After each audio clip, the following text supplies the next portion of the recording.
The leaders of the galaxy shouted and argued, but did nothing. They left an innocent alien princess to die.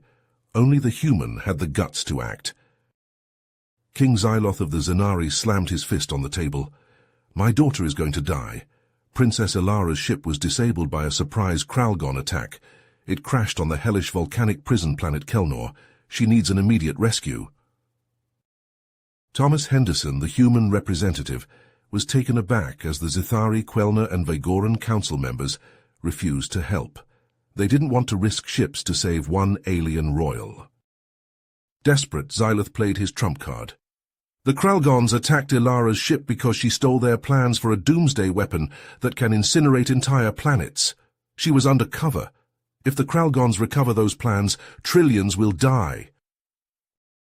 To Thomas's disgust, the aliens just shrugged. The Zithari said, "Just disavow her as a rogue agent. Deny responsibility so we avoid war with the Kralgons." "I won't abandon my daughter to save my own skin," Xyloth snarled. He slumped in despair at their cowardice. Moved by Xyloth's anguish and disgusted by the council's spinelessness, Thomas stood tall. "Earth will rescue Princess Ilara and secure those plans. We'll do what's right, even if the rest of you won't." The Vagoran snorted. "The Kralgons hate humans. You're risking restarting your own conflicts with them." Thomas glared at him coldly. "We're not afraid of the Kralgons like you. Looks like it's up to the humans to be the galaxy's conscience, as usual." He strode out of the council chamber. It was time to gear up his team for a deadly rescue op against the most dangerous foe on the most hellish world. The stakes couldn't be higher. One princess and a few stolen plans, but trillions of lives in the balance. "Listen up," Thomas barked, his voice stern. "I know some of you are wondering why the hell we're risking our asses for some alien princess." Sergeant John Hawkins, Thomas's right-hand man, nodded. "It's a fair question, sir. The Galactic Council seemed content to just let her rot down there." Thomas's jaw tightened.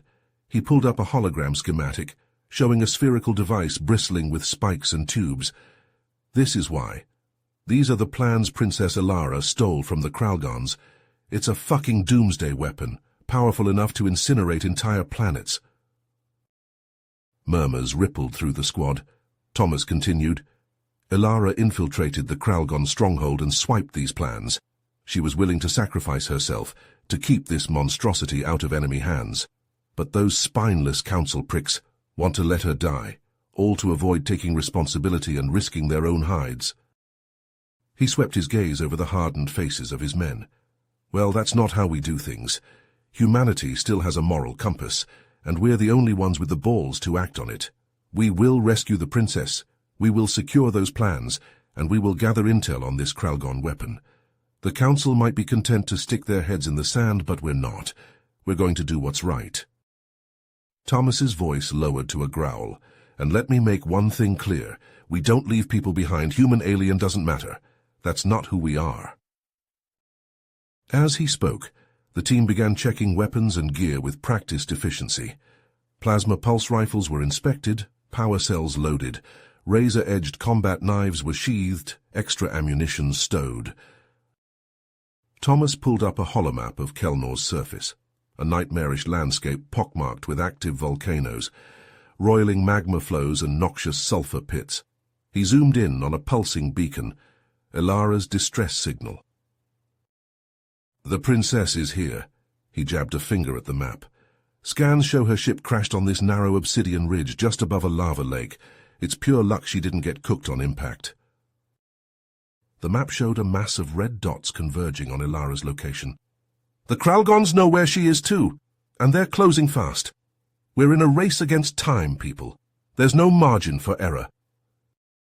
Thomas traced a winding path through a twisting ravine. "This is our ingress route, the only way to reach her position undetected. I won't lie to you, it's going to be a bitch. Razor-sharp volcanic rock on all sides, toxic atmosphere, and temperatures hot enough to melt your balls off, but it's the only choice we've got." Hawkins piped up, "So we're flying in on a fucking asteroid, into the asshole of the universe on a batshit insane suicide mission, and you're really ready to lay down your life for this?" Thomas met his gaze unflinchingly. "Aren't you?" Thomas clasped his shoulder, a brief gesture of camaraderie. "Saddle up, boys," he called out to the squad. "We're going in hot." The ship plunged into Kellner's atmosphere like a fiery comet, hull glowing from the heat of entry. Inside, the commandos snapped on rebreather masks to filter the toxic air and secured geoscanner goggles to navigate the treacherous terrain. As one, the team performed final weapons checks, movements precise and economical. Safeties clicked off, plasma pulse rifles primed and ready. Thomas stood at the front of the ship, a looming silhouette framed by the ramp. At his signal, the squad moved as one, boots thudding on metal decking. It was time to move out. Time to rescue a princess, secure the plans, and maybe save the galaxy in the process, all in a day's work for the ballsiest humans in the universe. The dropship shuddered as it decelerated, thrusters fighting against Kellner's gravity well. It hovered a mere meter above the jagged volcanic rock at the mouth of the ravine, the scorching updraft buffeting the ship's belly. Thomas was first out the hatch, rappelling down the tether with the speed and agility of a spider on silk. Boots struck rock and Thomas's rifle was up and scanning before the next man dropped.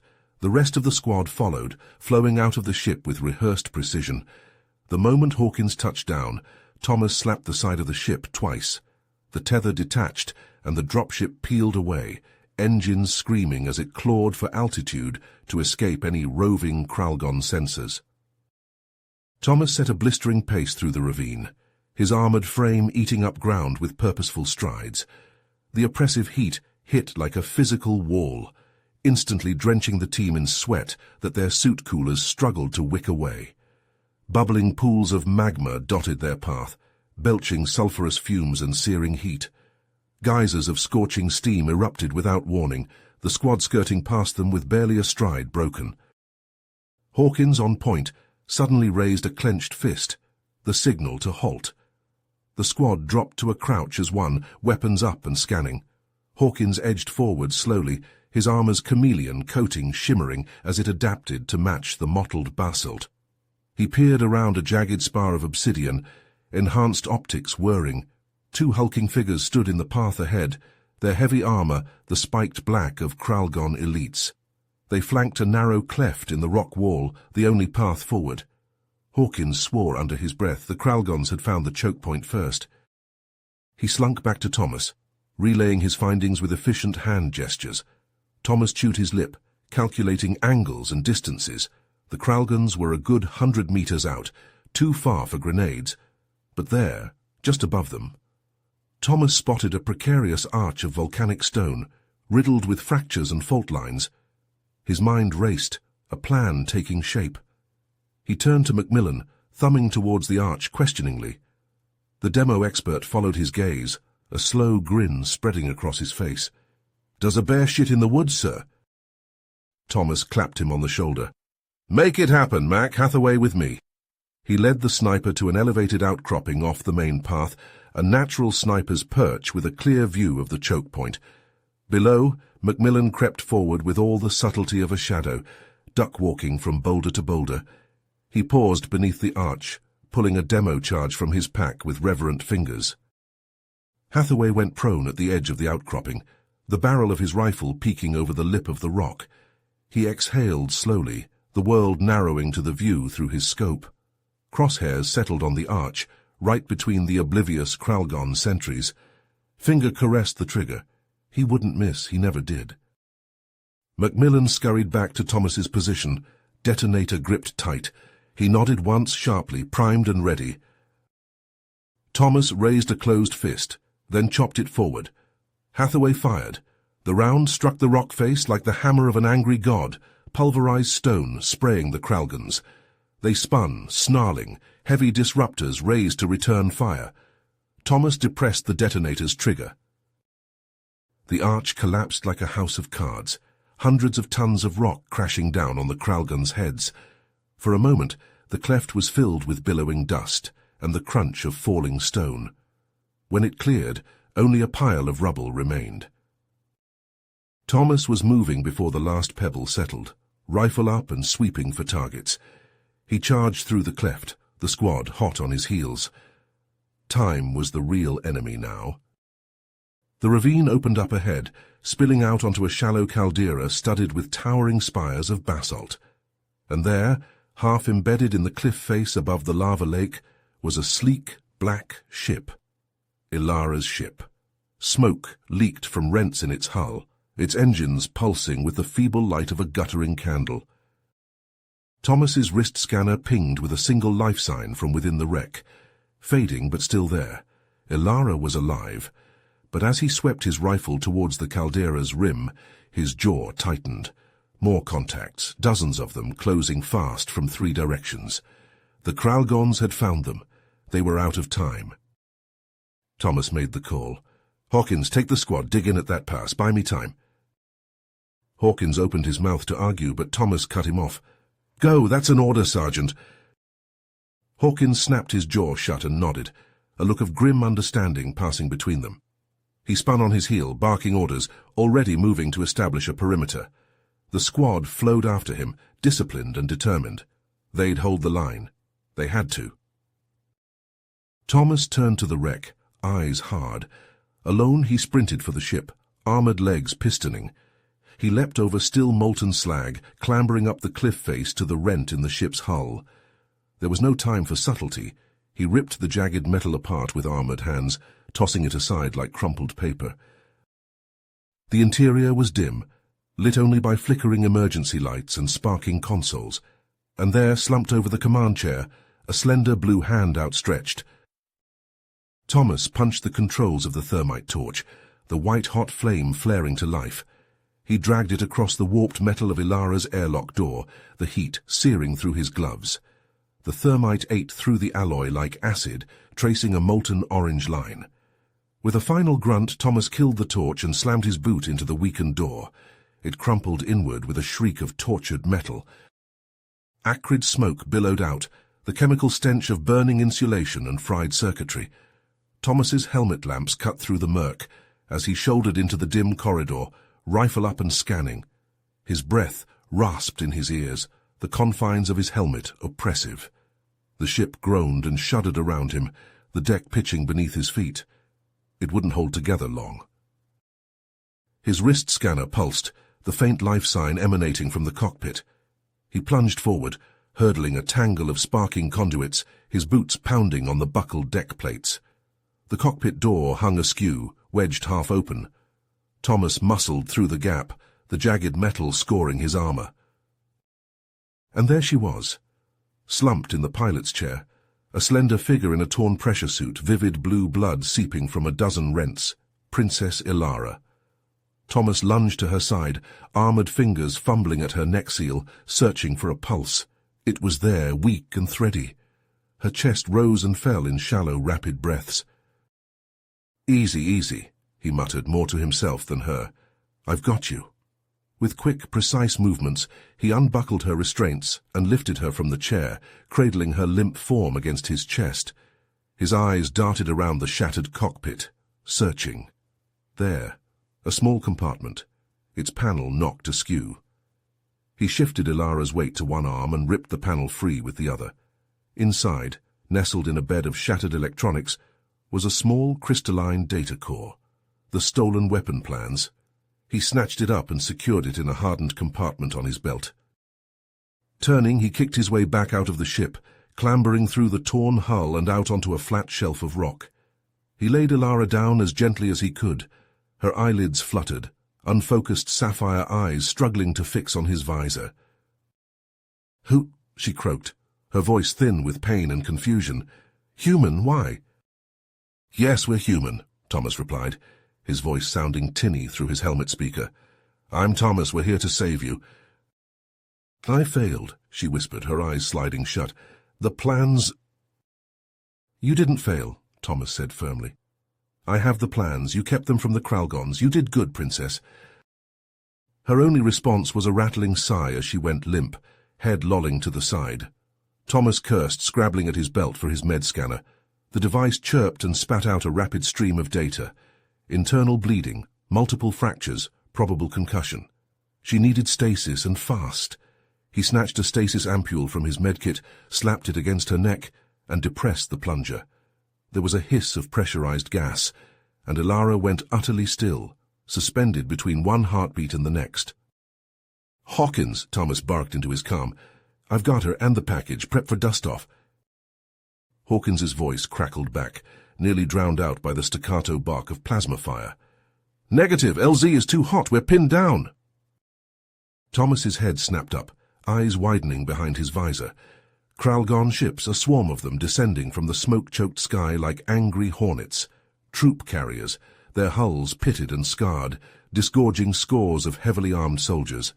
They opened fire as their boots hit the ground, a hail of sizzling green plasma bolts that stitched the rock around Thomas and Ilara. "No choice," Thomas roared back. "Pop smoke and get to the secondary extraction." He scooped up Ilara, slinging her over his shoulders in a fireman's carry, her limp arms dangling. His rifle snapped up, his finger already tightening on the trigger as he charged toward the edge of the cliff. Plasma bolts hissed past his head, close enough to scorch his armor. The Kralgons were closing fast, their fire intensifying. At the cliff's edge, Thomas didn't break stride. He leaped a bounding dive that carried him and Ilara out into empty air. For a moment, they hung suspended, the magma river churning 30 feet below. Then gravity seized them, and they plummeted. Thomas hit the magma in a crash of broiling liquid rock, the heat a physical blow even through his suit's insulation. The armor hardened instantly, locking into rigid plates to withstand the infernal temperature. The current snatched at him, threatening to tear Ilara from his grasp. He clung to her grimly, kicking out for the far bank, fighting for every inch. Steam geysers erupted around them, the pressure waves buffeting them like the fists of angry giants. Behind, the Kralgons opened fire from the cliff top, their shots searing the magma to molten glass. But the range was long, and their aim unsteady. Most of the bolts went wide, the few that struck Thomas's armor spattering away in showers of sparks. Ahead, Thomas could see the towering basalt spires that marked the backup LZ. The magma river bent around their base, frothing and churning. He could hear the thrum of the dropship's engines over the roar of the current, see the shine of its running lights through the smoke. But he could also hear the bark of plasma rifles, the crack of grenades, Hawkins and the team fighting for their lives. He keyed his comm, his voice a rough snarl. "Hawkins, sit rep!" "We're taking heavy fire," Hawkins shouted back, his words punctuated by a grunt of pain. "Kralgons all over the damn place. We can't hold them." Thomas's jaw clenched, a vein pulsing in his temple. They were out of time and out of options. If they didn't get off this hellscape now, they never would. The plans, Ilara, all of it would be lost. And the Kralgons would have their doomsday weapon. He kicked out again, fighting the current, Ilara a leaden weight on his shoulders. The magma seared his armor, the heat seeping through like a smothering blanket. His lungs heaved, his heart pounding against his ribs. But he pushed on, teeth bared in a silent snarl of defiance. He was human. He didn't quit, didn't surrender. Not now, not ever. The basalt spires loomed before him, the dropship a crouching black shadow at their base. He could see the team falling back, their weapons flashing, buying time with blood. Hawkins was the last aboard, his rifle spitting fire from the ramp. Thomas reached the shallows, his boots finding purchase on the crumbling rock. He surged up the bank, lava streaming from his armor, steam hissing from the cool air. Plasma bolts stitched the ground at his heels, Kralgon warriors pouring into the ravine behind him. He leapt the last few meters onto the ramp, Ilara bouncing limply against his back. "Go, go, go!" he roared, and the ramp was already rising, the engines howling. The dropship leapt skyward like a scalded cat, plasma fire spanging off its armored hull. Thomas dumped Ilara onto a medical bunk, ripping open a resuscitation kit. The ship shuddered as it clawed for altitude, the Kralgon ships giving chase, their cannons hammering at the shields. But they were flying now, the rage of Kelnor falling away below them. Thomas worked frantically over Ilara, his hands moving with the swift surety of long training. Hawkins collapsed next to him, his armor pitted and smoking, his face streaked with sweat and grime, but he was grinning, a fierce, exultant grin. "Knew this would be a cakewalk, sir," he rasped, his voice rough with exhaustion. Thomas couldn't help it. He laughed a short, sharp bark. "Damn straight, Sergeant, that's why I bring you along, to keep things dull." But the laughter faded as he looked down at Ilara, her face pale and still on the bunk. They had the plans, they had the princess, but the fight was far from over. The Kralgans would be coming, with everything they had, and if those plans were as bad as they feared... He shook his head, banishing the thought. One thing at a time, they'd bought some breathing room, nothing more. But sometimes in a war like this, that was enough. He leaned back, letting his rifle slip from his hands. Around him, the team slumped in their seats, nursing their wounds, checking their gear. The adrenaline was fading, exhaustion taking its place. But there was a grim satisfaction, too. They'd done the impossible, as humans always did. Thomas closed his eyes just for a moment. Kelnor, the Kralgans, all of it faded away. There was just the hum of the engines, the closeness of his team, his family. "Rest up," he said quietly. "You've earned it, but stay sharp. This isn't over, not by a long shot." He laid a hand on Ilara's bunk, feeling the faint warmth of her through the metal. No, not over. But they'd struck a blow today, snatched a victory from the jaws of defeat. And sometimes, that was all you could ask for. The dropship pierced the clouds, climbing into the stars, leaving fire and fury behind. But the war waited ahead, dark and looming, and Thomas and his team would be ready for it. They had to be, for Earth, for the galaxy, for all of them. Thomas clung to the edge of the broiling magma river, its heat searing his armor even through the protective plating.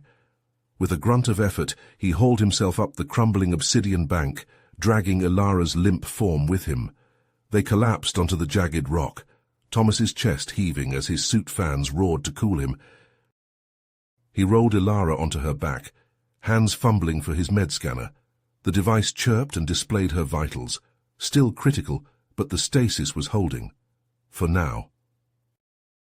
The sergeant's voice crackled back, nearly drowned by the snap of plasma fire and the crump of grenades. "We're at the LZ, but it's a fucking meat grinder. Kralgans are all over us, heavy weapons, air support, the works. We can't hold much longer." Thomas's jaw clenched. They were out of time. "Hold position, I'm coming to you. We all get off this rock, or none of us do." He cut the comm and staggered to his feet, ignoring the screaming of his muscles. Reaching down, he slung Ilara over his shoulders in a fireman's carry, her head lolling against his neck. He activated his armor's exoskeleton, the servos whining as they took Ilara's weight. Then he ran, booted feet pounding the obsidian plain, leaping over sulfur-venting crevasses and skirting pillars of scorching steam. A shrill tone in his helmet, aerial contact. Thomas's head snapped up to see a Kralgan drone, all sleek black metal and thrumming anti-grav engines, swooping towards him. Its underslung energy cannon swiveled to track him, the barrel glowing hellish red. Thomas didn't hesitate. He dropped Ilara and dove to the side, rolling to his feet with his plasma rifle already in his hands. The drone's cannon spat a sizzling bolt of energy that vitrified the rock where he'd been standing a heartbeat before. 3 squeezes of the trigger, 3 searing blue pulses of plasma. They punched through the drone's thin armor like it was paper, detonating its power cell in a blinding flash. Shrapnel scythed through the air, pinging off Thomas's armor as he shielded Ilara with his body. No time to catch his breath. He scooped up Ilara and ran on, pushing his augmented legs to their limit, the plane blurring past. In the distance he could hear the distinctive screech of the dropship's engines, the boom of its autocannons. His team was still fighting, still alive. He crested a rise and the LZ sprawled before him, a scene from hell. His squad hunkered behind a jagged ridge, pouring fire into a sea of advancing Kralgans. The dropship, hovering at the edge of the lava lake, its shields flickering under a barrage of plasma bolts. Thomas charged down the slope, skidding and leaping, half running and half falling. Plasma bolts sizzled past him, close enough to scorch his armor. His team laid down covering fire, the chatter of their rifles a welcome sound over the din of battle. He reached the base of the ridge and shoved Ilara into Macmillan's arms. "Get her on the ship!" he roared, spinning to face the Kralgans, his rifle already spitting blue fire. The squad fell back by leaps and bounds, half crouching, half crawling, laying down a withering suppressive fire. Hathaway stumbled, a plasma bolt searing through his thigh, his rifle clattering from his hands. Without breaking stride, Hawkins snagged him by the collar and hauled him bodily towards the ship, still firing one-handed. They piled into the dropship, a tangle of armored limbs and scorched plating. Thomas and Hawkins lay down a final, punishing volley, backing up the ramp step by step. Two Kralgons, more reckless or fanatical than the rest, made a leaping charge up the ramp, only to be bisected by the closing hatch, their severed bodies tumbling back to the ground. The ramp slammed shut and the dropship leapt for the sky like a scolded cat, the squad's ragged cheers echoing off the bulkheads. Thomas sagged against the wall, his rifle clattering to the deck. They'd made it. Barely. But there was no time for relief. He staggered to the medical bay, where Hathaway lay groaning as the ship's dockbot fussed over his wound. Elara lay still and silent on the adjacent bunk, Macmillan already hooking her up to the ship's stasis pod. Thomas slumped into a seat at her side, fumbling for a water bulb with shaking hands. The adrenaline was fading, exhaustion and pain rushing in to take its place. He'd pushed his body to the limit and beyond, and he was feeling every inch of it. Alarms blared throughout the ship, red lights pulsing. Kralgon fighters, screaming in pursuit as the dropship clawed for orbit. The ship shuddered as their plasma cannons stitched its rear shields, the deck bucking beneath Thomas's feet. He staggered to the cockpit, bracing himself against the bulkheads. Through the forward viewports he could see the curvature of Kelnor falling away, the black of space yawning wide. A flick of the pilot's wrist, a stab at the console, and the stars blurred as the ship leapt to FTL, outrunning the Kralgon guns. Thomas let out a shuddering breath, sagging into the co-pilot's chair. They'd done it. They'd rescued the princess, secured the plans, and escaped that hellish planet. But even as relief washed over him, a cold certainty settled in his gut. This was just the beginning. The Kralgons would be coming for them with everything they had. And if those plans were as dire as they feared... He shook his head, banishing the thought. They'd cross that bridge when they came to it. For now they had to get back to the council, report what they'd found, and pray that it would be enough. He hauled himself back to the medical bay, looking over his battered, bloodied squad. They looked like they'd been through a meat grinder, armor scorched and dented, faces haggard beneath the grime. But they were alive. They were together. And they'd done the impossible, as only humans could. Macmillan met his gaze, a tired grin spreading across his face. "Hell of a day, eh, sir?" Thomas barked a laugh, short and sharp. "That's one word for it, Mac, that's one word for it." He didn't know. But what he did know was that they would face it, whatever it was. They were human, they were the tip of the spear, the first and last line of defense. And they would not fail. They could not. The ship hurtled through the void, carrying its precious cargo and its battered defenders, towards an uncertain future and a war that had only just begun. The dropship hurtled through the void, the distant stars streaking past the viewports in blurs of light. In the rear compartment, Thomas and Macmillan worked with controlled urgency, hands slick with blood, as they fought to stabilize their wounded comrades. Elara lay motionless on the medbay table, her face pale, her breathing shallow. Thomas checked her vitals on the monitor, adjusting the flow of the IV drip. The readouts pulsed weakly but steadily. She was critical, but the stasis field was holding, for now. On the adjacent table, Hathaway writhed in pain, teeth clenched as Thomas applied pressure to the ragged hole in his thigh. Blood welled between Thomas's fingers, hot and slick. Macmillan tore open a package of coagulant foam, the astringent scent sharp in the recycled air. "Hold him steady," Macmillan grunted, positioning the nozzle over the wound. Thomas tightened his grip as the medic depressed the plunger. The foam expanded rapidly, filling the cavity, staunching the blood flow. Hathaway arched his back, a strangled scream escaping through gritted teeth. In the cockpit, Hawkins pushed the engines to their limit, the ship shuddering as it strained to outpace the pursuing Kralgon fighters. Lieutenant Chen, the pilot, hands flew over the controls, sending the ship into a dizzying spiral. The inertial dampeners struggled to compensate, the deck bucking beneath their feet. Plasma bolts streaked past the viewports, splashing against the shields in cascades of sparks. Alarms blared, red lights pulsing. Chen's eyes widened as she scanned the readouts. "Shields at 20%, she shouted over the din. "Hyperdrive offline, we can't outrun them." Hawkins cursed, slamming his fist against the bulkhead. The Kralgon ships were faster, more maneuverable. It was only a matter of time.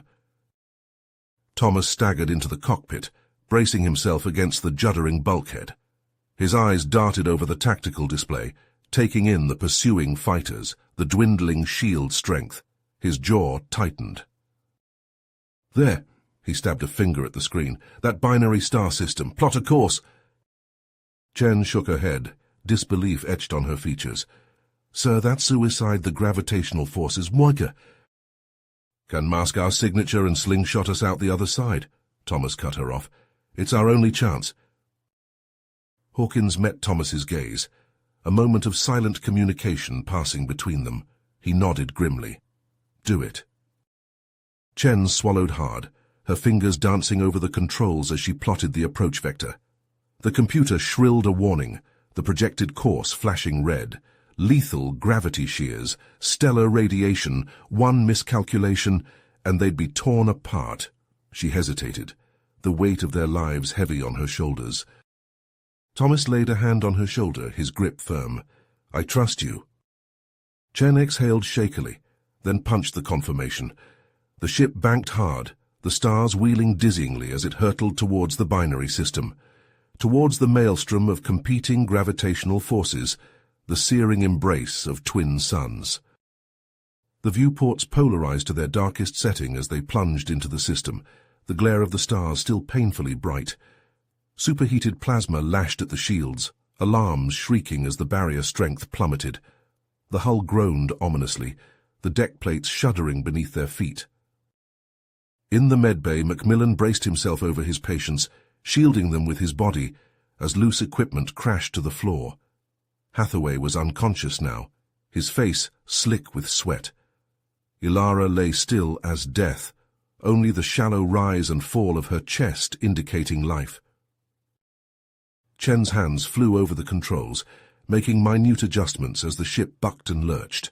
Sweat beaded her brow, her eyes locked on the readouts. The margin for error was non-existent. One twitch, one miscalculation, and they'd be atomized. Behind them, the Kralgon fighters strained to match the maneuver, their bulkier frames ill-suited for the delicate dance of gravity. Two collided in a bloom of fire, tumbling into the stellar furnace. The others clawed for altitude, desperate to escape the lethal pull. But it was too late. Overloaded by the gravitational flux, their shields failed in bursts of light. The unfiltered radiation of the stars broiled them instantly, leaving nothing but drifting ash. Impossibly, Chen held the course, the human ship skating the razor's edge between the stars. Consoles sparked and smoked, the lights flickering as systems strained to the breaking point. But the gambit worked. The ship whipped around the binary, the slingshot effect flinging them clear of the system at incredible speed. On the bridge, Thomas and Hawkins sagged in their seats, adrenaline and relief warring in their veins.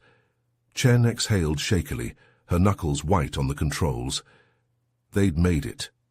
Barely. "Get the hyperdrive back online," Thomas ordered, his voice rough. "Get us to friendly space." Chen nodded, her fingers already dancing over the controls. The ship shuddered as the hyperdrive spooled up, the stars blurring into streaks of light as they accelerated beyond the speed of light. In the medbay, Macmillan checked on his patients, his face lined with exhaustion. Hathaway was stable, the coagulant foam holding. Ilara stirred slightly, a soft moan escaping her lips. Thomas was at her side in an instant, leaning over her, watching as her eyes fluttered open. They were a vivid lavender, the pupils blown wide with pain and confusion. "Putin saved me," she croaked, her voice barely a whisper. "Why?" Thomas met her gaze, his own unwavering. "We don't leave people behind," he said simply. "That's not who we are." Hilara's eyes widened at the words. a flicker of something unreadable passing across her features. Then her eyes rolled back, her body going limp as unconsciousness claimed her once more.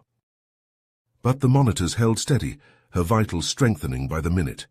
She would make it, they all would. Thomas straightened, squaring his shoulders as he turned to Macmillan. "Keep an eye on them, I need to report in." He strode from the medbay, purpose in his steps. There was no rest, not yet. He had a message to send, a counsel to apprise. They had Ilara. They had the plans. But this was just the beginning, and Thomas knew it in his bones. The Kralgons would come for them with everything they had, and if those plans were as dire as they feared... He settled into the comm station, his fingers flying over the encrypted keys as he composed his report. Ilara secure, plans in hand, mission accomplished. But even as he hit send, Thomas could feel the weight of what was to come settling on his shoulders. This was just the first move in a very long game, and the stakes couldn't be higher. The real fight was about to begin. The human dropship knifed into the cavernous docking bay of the Galactic Council's orbital headquarters, its scarred hull still radiating heat from the frantic escape. No sooner had the ramp lowered than Thomas was striding down it, his battered squad at his back, and a grim-faced Ilara leaning heavily on Hawkins's shoulder. A phalanx of armored council guards snapped to attention, but Thomas brushed past them, his eyes hard. "Where's the council? We have no time to waste." The guards exchanged uncertain looks, but a booming voice cut through the hangar. "This way, Commander, they're waiting in the Grand Chamber." It was General Vaxus, the human military liaison to the council. His craggy face was set in a scowl. Thomas nodded curtly, and followed Vaxus through the vaulted halls of the station, ignoring the openly shocked stares and mutters of the various dignitaries and functionaries they passed. Let them stare. Let them see the cost of their inaction, written in blood and soot on human armor. The doors to the Grand Chamber swung open, revealing the tiered seats of the council members arrayed in a half-circle. In the center of the room, a raised podium bore the insignia of the Galactic Alliance. Thomas marched straight to it, the eyes of 100 alien representatives tracking his every move. Without ceremony, he slammed the data core containing the stolen weapon plans onto the podium. The sharp crack echoed in the sudden, ringing silence. "The plans for the Kralgun doomsday weapon," he said flatly, "recovered at the cost of human blood, while this council did nothing." A susurration of shock and outrage rippled through the chamber. Thomas paid it no mind. His gaze was locked on the tall, regal figure now pushing through the crowd, resplendent in the jeweled regalia of Zenari kingship. "Ilara," King Xyloth breathed, his voice breaking. "My daughter." He reached for her, his hands shaking. Ilara disentangled herself from Hawkins and stepped forward, still unsteady. "Father," she murmured, clasping his hands. Thomas met the king's gaze, then inclined his head, a warrior's respect. "Your Majesty," he replied simply. But any further words were cut off by a blustering voice. "Yes, yes, very touching," sneered the Vigoran ambassador, his jowls quivering with agitation. "But surely we cannot condone this unilateral human action. This council exists to maintain galactic stability, not to—" "Stability," Thomas snarled, rounding on the ambassador. "Is that what you call it, cowering in your chambers, while the Kralgons plot genocide?" The Vigoran sputtered, but the Quelna representative, her chitinous skin gleaming, cut in smoothly. "You must understand, Commander. These plans must be thoroughly analyzed before we can consider any precipitous action. Surely a period of study, combined with targeted sanctions, will—" "Sanctions?" Ilara's voice cracked like a whip. She drew herself up, her eyes blazing. "While you analyze, the Kralgons are building a weapon capable of incinerating entire worlds. Trillions will die." "For your Highness," the Quelna began, her tone conciliatory, but Thomas had heard enough. "While you sat here and debated, my soldiers bled and died to bring you this intelligence," he growled, stabbing a finger at the data core. "We didn't do it so you could wring your hands and study. We did it so you would act. But apparently that's too much to ask of this council. Silence rang in the wake of his words, heavy and damning. Thomas swept his glare over the assembled representatives, seeing shock, anger, fear, but no resolve, no action. His lip curled in disgust. We'll handle this ourselves, he bit out, snatching the data core from the podium. As usual.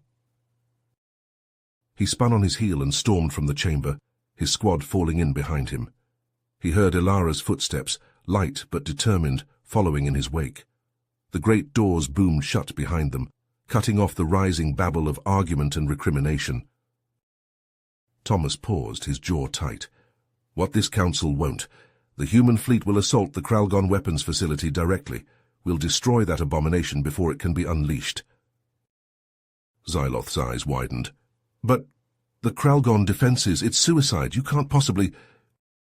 We don't have a choice, Thomas said grimly. But we could use your help. Your knowledge of Kralgon systems, Ilara's intelligence on their security. It could make the difference between victory and annihilation. Xyloth hesitated, indecision warring on his face. Thomas pressed on, his voice low and intense. If the council won't act, then humanity will. Even if we have to save the whole damn galaxy ourselves, again. A heartbeat. 2. Then slowly, solemnly, Xyloth nodded. My people are with you, he declared, his voice ringing with finality. To the end. Thomas clasped the king's arm, a warrior's pact sealed in silence. Then he turned and strode towards the hangar, his steps purposeful. Vaxes, he called over his shoulder, get me a line to the Terran fleet. It's time to take the fight to the Kralgons. The dropship blasted away from the council station, hurtling into the void.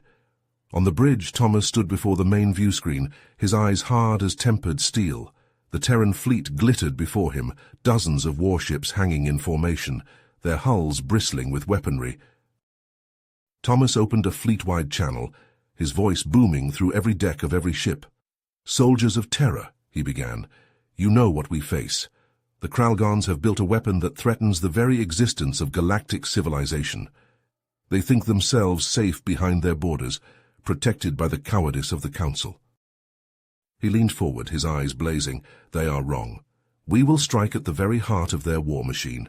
We will burn their doomsday weapon to ashes, and we will show them the fury of humanity unleashed. A rising chorus of cheers and battle cries echoed over the comm as Thomas raised his fist. To your battle stations, it's time to take the fight to the Kralgons. For terror, for the galaxy.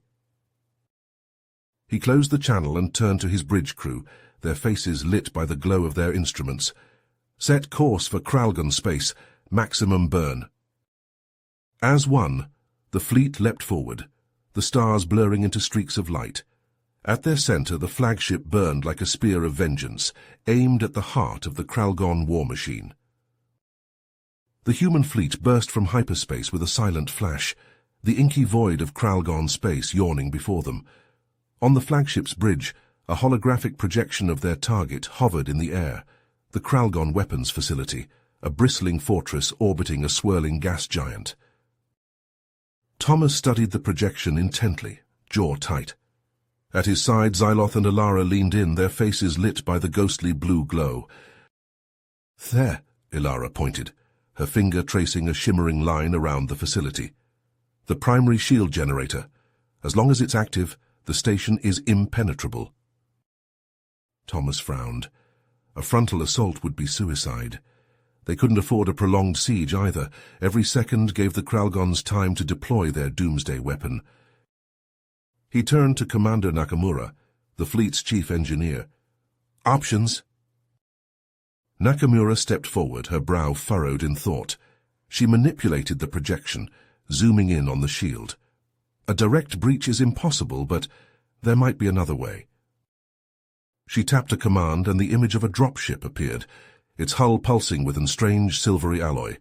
Neutronium, she explained, an experimental composite. In theory, it could penetrate the shield. Briefly. Thomas leaned forward, hope warring with trepidation. How briefly? Silence settled over the bridge, heavy with the weight of what was being proposed. A one-way trip, a suicide mission. Thomas started to argue, but the determined set of their features stopped him. This wasn't about glory or martyrdom. It was about doing what was right, no matter the cost. He nodded slowly. Together, then. As the fleet moved into position, the modified dropship was prepped for launch. In the hangar, Thomas's team, those who had fought and bled with him on Kelnor, gathered around the ship, checking weapons and gear with grim efficiency. Nakamura's engineers swarmed over the dropship, making final adjustments. At the heart of the ship, they installed a massive EMP device wired directly into the power core, the bomb that would end this one way or another. Thomas stepped aboard, Xyloth and Ilara at his heels. He met each of his squad's eyes in turn, seeing there the same steely resolve that had carried them this far. No words were needed. They knew what they were doing, and why.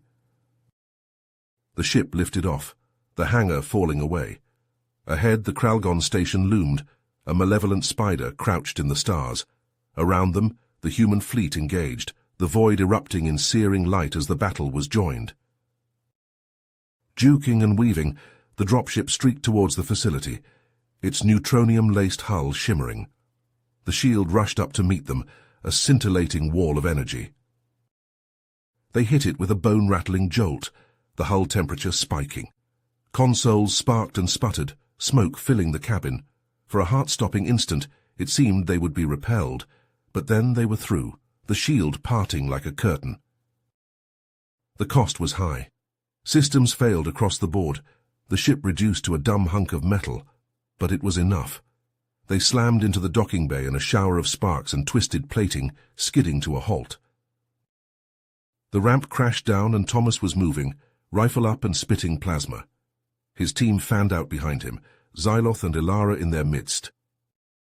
Krelgon warriors boiled out to meet them, all fang and claw and hate. The bay dissolved into a maelstrom of close-quarter fighting, plasma scorching the air and blades flashing in the emergency lights. They pushed forward, a yard at a time, an inch at a time.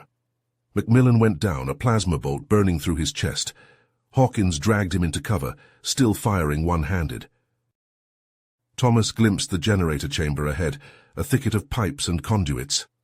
So close.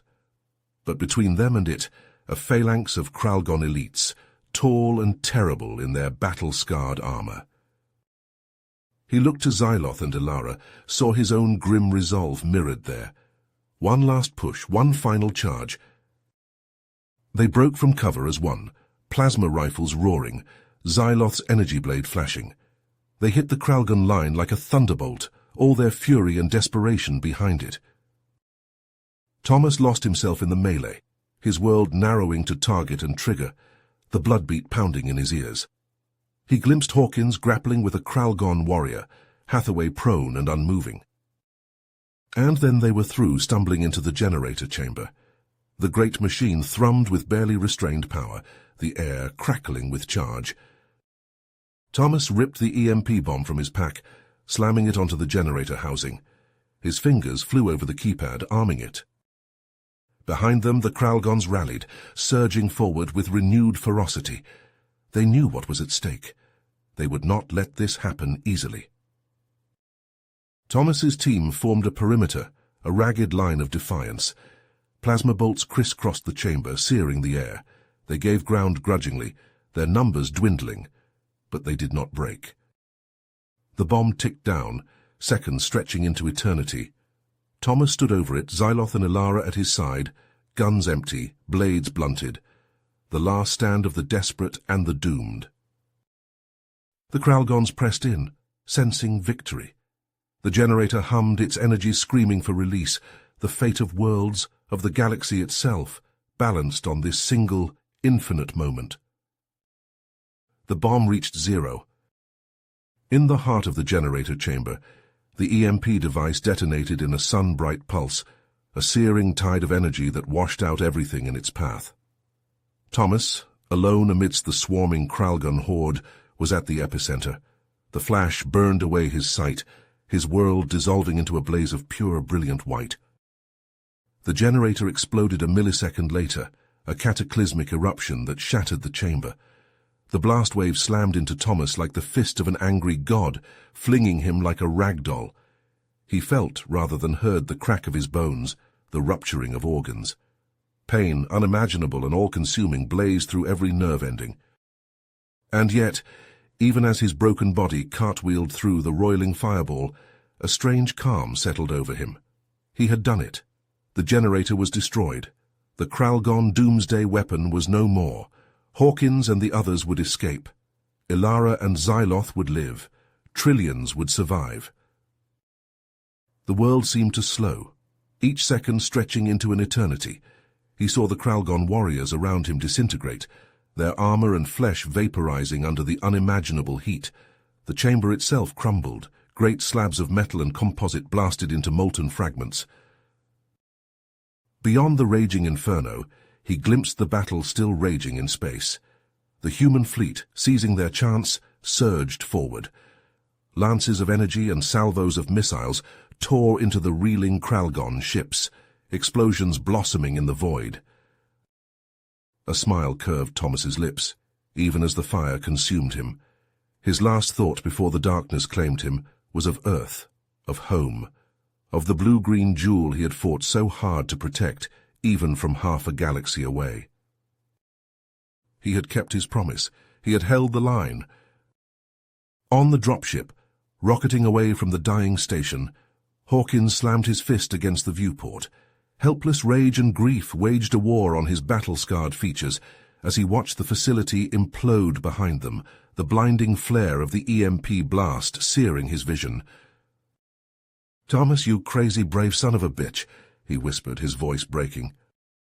In the main hold, a battered Xyloth cradled an unconscious Ilara, his own wounds forgotten. Tears streaked the old king's face as he watched the Holocaust unfold on the viewscreens, the Kralgon installation collapsing in on itself like a dying star. The dropship shuddered as the shockwave of the station's final death throes buffeted its hull. On the bridge, Chen wrestled with the controls, fighting to keep the small craft steady as it clawed for distance. In the void beyond, the tide of battle had turned. The human fleet, rallying in the wake of the generator's destruction, tore into the Kralgon ships with righteous fury. Plasma beams and fusion warheads split the darkness, the void alight with the funeral pyres of shattered warships. It was a victory, a great and terrible victory bought with the blood of heroes, bought with the life of Thomas Henderson. In the days that followed, as the shattered fleets limped back to their home ports and the news of the battle spread like wildfire across the galaxy, the name of Thomas Henderson would be spoken with reverence and awe. The human who sacrificed everything to save the galaxy, the warrior who held the line no matter the cost. And though the war still raged, though the Kralgons still threatened and the Council still dithered, one truth resonated across 100 worlds, 1,000 races. When the need was greatest, when the odds were longest, humanity would answer the call. The great hall of the Galactic Council echoed with the murmurs of 100 different species, as Hawkins, Xyloth, and Ilara strode to the central podium. They moved with the stiffness of those still healing from battle, their faces gaunt and their eyes haunted. As they took their place, the Vigaran ambassador rose, his robes a riot of color. "Humans," he began, his voice ringing out, "we are here to honor your bravery, your sacrifice. You are the guardians of galactic peace."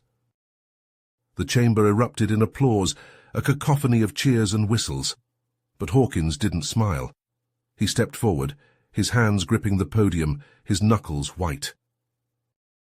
The chamber fell silent, a palpable unease settling over the crowd. Hawkins pressed on, his voice rising. "We fought and died while you debated. We bled while you dithered. Human lives were spent to buy your safety, and you have the gall to call us guardians." His words echoed in the sudden stillness. The ambassadors shifted uncomfortably in their seats, unable to meet his accusing gaze. "Thomas Henderson gave his life for you," Hawkins said, his voice cracking. "He died so that trillions could live, and this is how you honor him? With platitudes and praise?" He shook his head, disgust etched on his features. "We won't be your sword and shield forever. One day you'll have to stand on your own, and God help you when that day comes." With that he turned and stalked from the podium, Xyloth and Ilara following in his wake. The silence they left behind was deafening. In the streets of the capital, that silence was shattered by the sound of shattering glass and angry shouts. Riots erupted as long-simmering tensions boiled over, the fragile unity of the war giving way to old animosities and fresh grievances. Xyloth and Ilara watched from a balcony as the city burned, different species clashing in the streets below. Ilara shook her head, her eyes glistening. "Is this what they died for?" she asked, her voice hollow. "Is this the peace they bought with their blood?" Xyloth had no answer. He could only watch as the dream of a united galaxy crumbled before his eyes. The dream shattered entirely when the news reached them.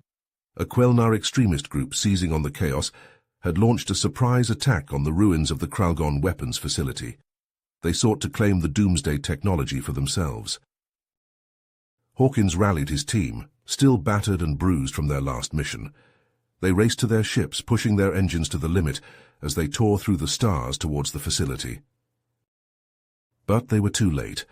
As they touched down amidst the shattered ruins, they found the extremists already there, already digging through the wreckage for the deadly secrets buried within. Blaster fire split the air as Hawkins led the charge, his team fanning out behind him. They dove for cover amidst the rubble, plasma bolts stitching the ground around them. At the heart of the facility, Hawkins confronted the Quelnar leader, a towering figure in battle-scarred armor. The alien's eyes gleamed with fanatical light as he leveled his blaster at Hawkins's chest. "The power here is too great to be destroyed," the Quelnar hissed. "It belongs to us now. It will make us the masters of the galaxy." Hawkins shook his head, a grim smile on his lips. "You still don't get it, do you? This power, it's not a prize to be won. It's a curse, a cancer, and it has to be cut out." He glanced over his shoulder, catching the eye of his second-in-command. A silent understanding passed between them, a recognition of what had to be done. Hawkins turned back to the Quelnar, his finger tightening on the trigger. "Thomas understood that, and so do I." Plasma fire erupted, a searing exchange of shots. Hawkins staggered, his armor smoking, but he kept firing. The Quelnar leader fell, his chest plate a molten ruin. But more extremists were coming, a tide of fanatical warriors pouring into the chamber. Hawkins' team was being overrun, pushed back. Hawkins keyed his comm, his voice ragged. "Fall back to the ships, I'll hold them off." His second started to protest, but Hawkins cut him off. "That's an order, damn it, go!" With a last anguished look, his team retreated, fighting every step of the way. Hawkins turned to face the oncoming horde, a primed thermal detonator in each hand. "Come on, you bastards," he snarled. "Let's finish this." He charged, a lone human against a sea of enemies. Blaster bolts tore through him, but he kept coming, kept fighting. With a final, defiant roar, he hurled the detonators into the heart of the chamber, into the pile of salvaged Kralgon tech. The explosion was blinding, a searing wave of heat and light that consumed everything in its path. Hawkins vanished in the inferno, his last sight, that of the Doomsday devices, melting, twisting, burning to ash. In the aftermath, as the smoke cleared and the fires cooled, a strange, somber quiet settled over the galaxy.